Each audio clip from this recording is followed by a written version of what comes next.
날씨 많이 덥죠. 자, 지난 8월 초에 끝난 도쿄올림픽에서 한국 여자양궁 올림픽이 9연패 위협 달성을 함으로써 세계를 놀라게 했습니다. 여자양궁 단체전이 정식 종목으로 채택된 1988년 서울올림픽 이후로 금메달을 단 한 번도 놓치지 않는 쾌거를 이루었기 때문입니다. 이번 대회에서도 한국 양궁은 금메달 5개가 걸린 중에서 4개를 휩쓸므로 세계 최강이다 라는 것을 입증했지요. 올림픽 종목을 통틀어 보면 미국의 수영 남자 400m 혼계영, 케냐의 육상 남자 3000m 장애물, 이것에 이어서 역사상 3번째 대위협이라고 합니다. 자, 우리 양궁에서 그 10점 10을 얻고자 하면은 거리가 70m거든요. 지름이 12.2cm입니다. 요만한 크기, 요 노란 원 안에 화살을 쏘아 넣어야만 됩니다. 그런데도 불구하고 10, 10, 10 연속으로 쏘는 이 신궁 코리아 시리즈는 금메달을 안겨준 기쁨 이상의 의미를 지니고 있다고 봅니다. 한국 양궁이 세계 정상을 굳건히 지켜온 데는 몇 가지 이유가 있습니다.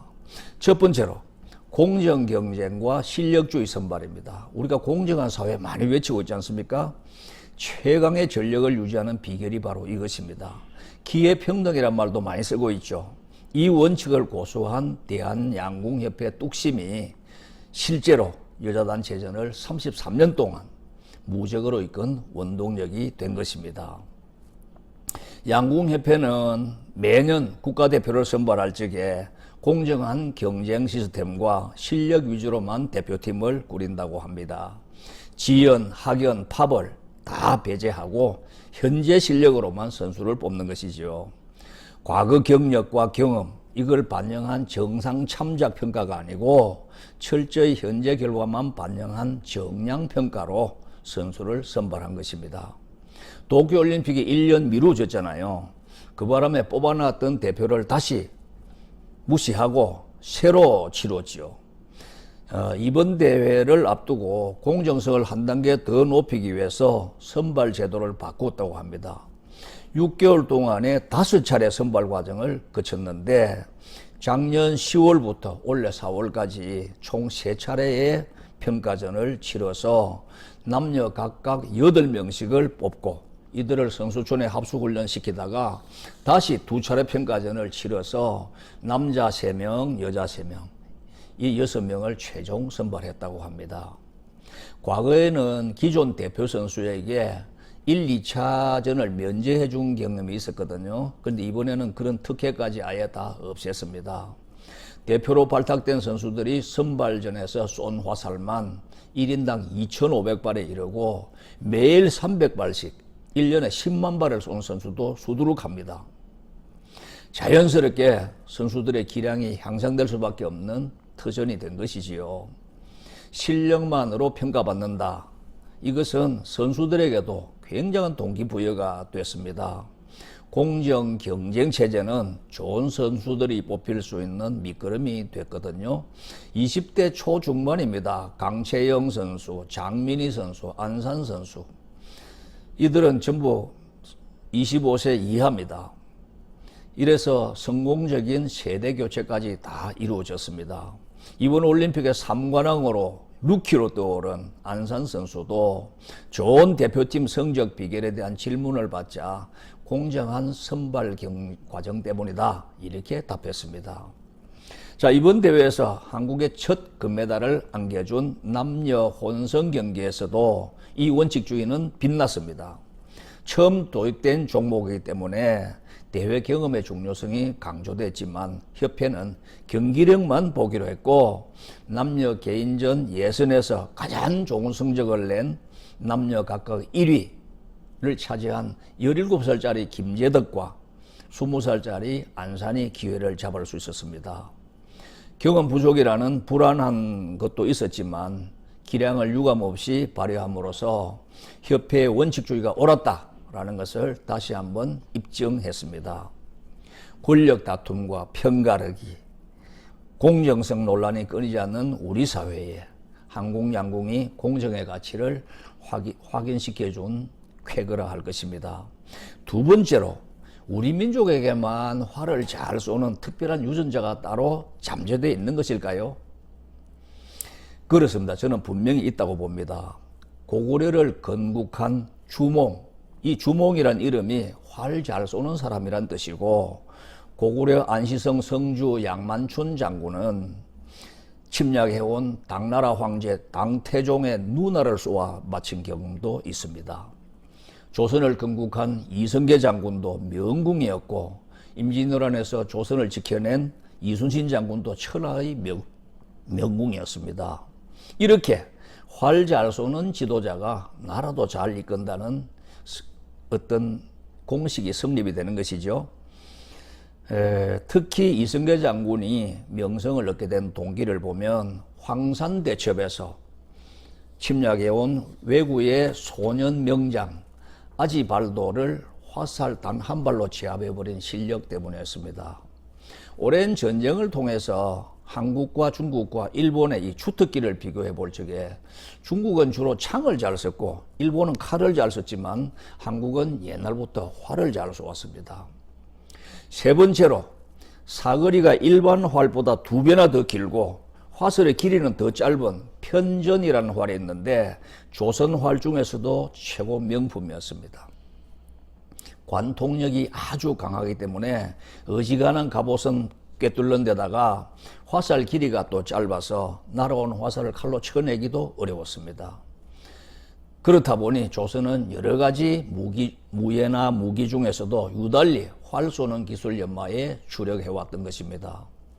경북 예천에 조선 활의 주력 무기였던 각궁 제작소가 있었습니다. 바다에 접한 김해에서부터 낙동강을 쭉 거슬러 700리를 올라가다 보면 예천의 삼강나루터에 닿게 됩니다. 이곳은 경상도 내륙 물류의 터미널 역할을 하는 중심지였기 때문에 소를 사고 파는 소장수들의 왕래가 많았습니다.